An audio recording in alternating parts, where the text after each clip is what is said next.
So I'm going to be trying to install this Akaso DL12 mirror dash cam in my 1991 Toyota pickup. So mainly I got this because I got this cap, and with all the glass between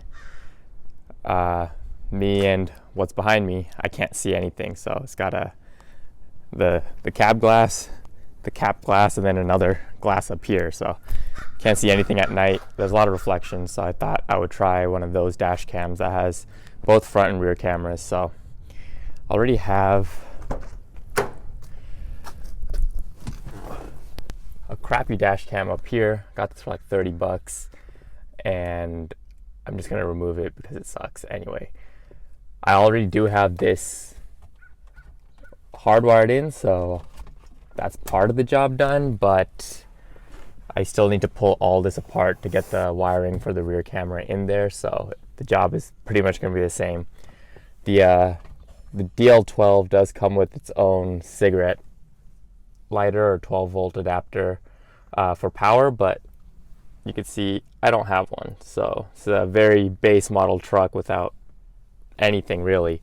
So this would need to be done anyway. I can show you how this is wired up once I pull apart the dash, but right now the plan is to get the rear camera wire through the firewall somehow, run it down through the hood,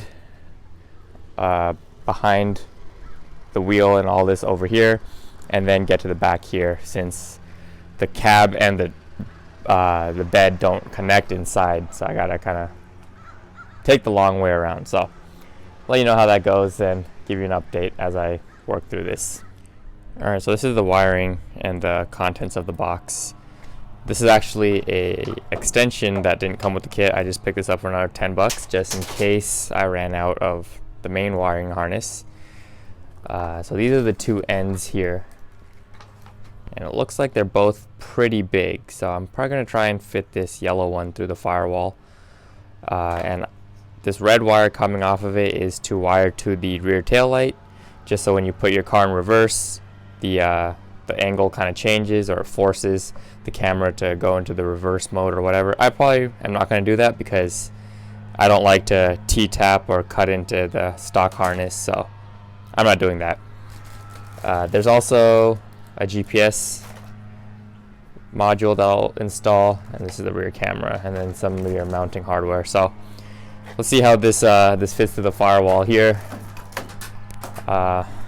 With the hood open, you can kind of see a few places that you can get stuff through. So this is a hood release right here, and there's another one right there that you can see that I actually ran this wire to for my tachometer, because I upgraded to a SR5 cluster. Not that that has anything to do with this video, but you know, might try and just make that a little bigger and see if I can squeeze that giant yellow plug through there as well. If not, I might just have to poke another hole in this grommet and get it through there. Alright, so you can kind of see that it's hard to show on camera really, but it's in there, and you can see there's a whole bunch still sticking out. So this is the part that's going to go to the mirror, and this is where I'm at so far. I ended up going through this one again just because this was a little harder to reach from under the dash. So this one is just going to be wired straight back, so I'll have to figure that out. But for now, I'm going to start taking the interior apart so I can kind of route this upward and up to here. Alright, here's where I'm at. Looks like a pretty big mess, which it kind of is, but you can see I have run the wire. This is the other end of that yellow rear view camera cable, and this is the original USB cable from this dash cam. The main issue with these old Toyota trucks is some of them don't actually have a real A-pillar.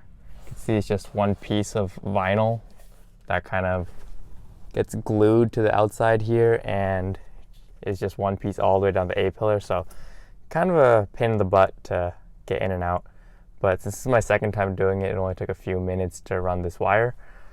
And I'm running it through my rearview mirror here.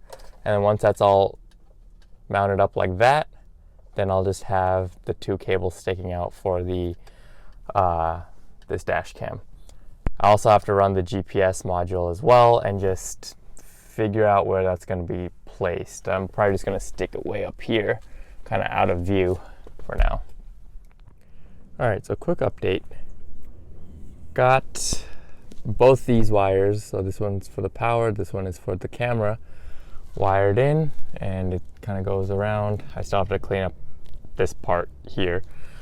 I also stuck the GPS up there, and then kind of hard to see, but it's running along the windshield, tucked it into that trim there. Unfortunately, you know, this is kind of sealed off from the headliner, so I can't actually shove the rest of this back in there, but I'll probably just zip tie it behind the mirror up here so you don't really see it from the front. I also dremeled out some more of this rearview mirror bracket here so I can run these wires in and out without them getting pinched on stuff. So now all I really have to do is pull these wires to make these taut, or kind of clean up the wiring. And yeah, it should be good to go in the interior. For the power wire, you can buy these kits on Amazon for like 10 bucks, $10 to $20. So you can see it just goes to this fuse here. So I put an add a circuit right here. So you just want to tap into any switched ignition source. So if you see here, I have this going to the radio, the 7.5 amp radio here. So anytime the key is turned on, the camera gets power, but when the key is off or out of the ignition, it's not turned on, so it doesn't drain your battery. Yeah, so everything is coming along. It's kind of a pain in the butt with all this weird vinyl stuff. Just not really a fan of it. You can see it starts to kind of stretch and pull with age and every time you kind of touch it. So hopefully I can get this back together and I don't have to ever do this again because I'm not a fan of it. So after the interior, got to go outside, probably jack up the truck and work on wiring up the rest of this camera cable to the back so we can install this camera. So figuring out how to mount this is also going to be another issue, so we'll figure that out when we get there. All right, another update for you guys. So I got the wiring all routed, so it's just kind of coming up here and going around the brake master cylinder and then going down here. So this is the wire that you can kind of see. I taped it down here using some automotive, that fabric tape, and just let it run along there. Then I lifted the truck up in the air, and down here you can kind of see the wire running right there, and it just runs on top of the frame rail till it gets back here to the bed, and then I just zip tied it up here. And then when you come back here, you can kind of see the rest of the wiring. So I actually didn't need the extension that I bought, but it ended up being a pretty good length. There's actually some slack left right there, even after running through the firewall. And then you can see that's the camera. And this is how the camera is mounted. So I tried to keep it more or less, pretty hidden. My plate gets super dirty, so I wanted to kind of keep it above the plate and not just mount it somewhere down here. And it's a pretty crappy mounting solution for now, but I had some pieces of plastic just sitting around and just drilled 2 holes and used it as a little washer, so I don't have to drill into my bed either. And yeah, so earlier on I also mentioned that I really didn't want to cut into any wiring, but what I realized is you can actually just cut into this taillight wiring, and these are just eBay taillights that I bought for like 50 bucks, so I'm not too worried if I cut into those. So basically this red wire here goes to the reverse lights. You can see it's the middle light here. I'm just going to throw one of these on and attach it to this, and I actually just use that same automotive tape and taped this red wire to the stock taillight harness, because this harness was already starting to kind of break apart. The loom was starting to break apart, so I just thought, let me just rewrap everything. So yeah, that's about it. I think the camera angle looks pretty good up there. You can actually kind of see it from in here, but the camera angle looks pretty good, so pretty happy with that. I'm just going to try and finish up this wiring and then show you guys what it looks like all finished up. Okay, so the DL12 is all installed. You can see it's a pretty big mirror. That's why the sun visors don't actually work. And I figured I'd just show you how it actually works right now. So if I go ahead and turn the truck on,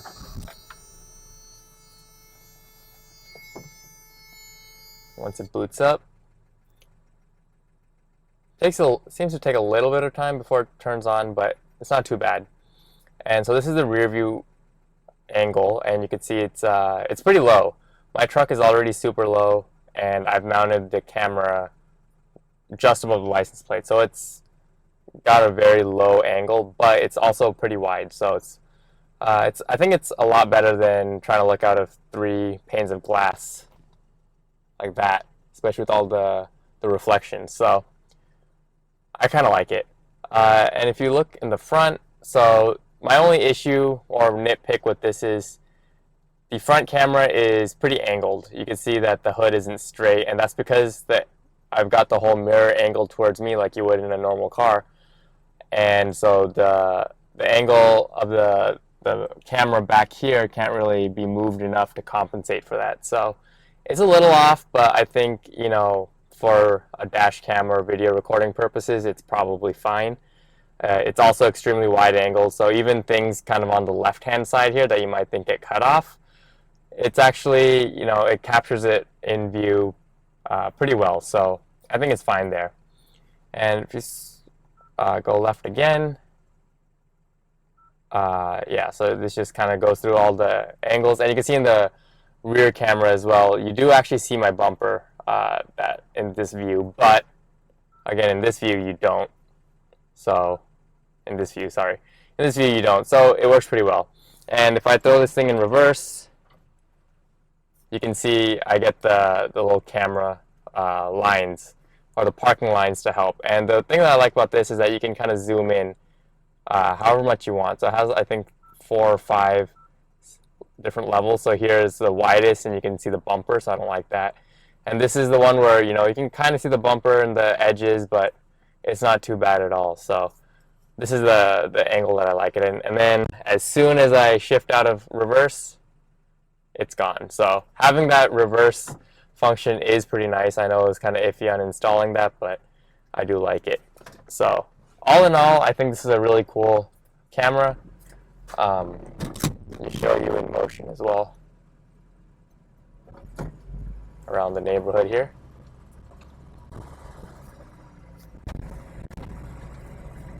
So you can see that as I pass these cars, especially on the right here in a moment, once I pass these cars here, you're going to see that they're super high up on the rear view camera. So it is a little distorted. It's kind of weird to see, but you know, it's not a big deal.